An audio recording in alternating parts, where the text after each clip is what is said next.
Assembly languages.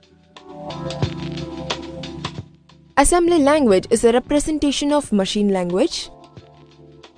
The program is in alphanumeric symbols instead of zeros and ones.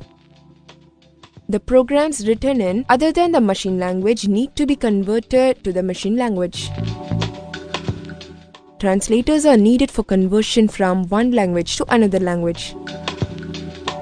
Assemblers are used to convert assembly language program to machine language. Every processor has its own assembly language. The alphanumeric symbols are called mnemonics in the assembly language. The add, sub, mul, div, etc. are some symbols called mnemonics. Advantages of assembly language. The symbolic programming in assembly language is easier to understand and saves a lot of time and effort by the programmer. It is easier to correct errors and modify program instructions. Disadvantages of assembly language. One of the major disadvantages is that the assembly language is machine dependent. A program written for one computer might not run on other computers with different hardware configuration.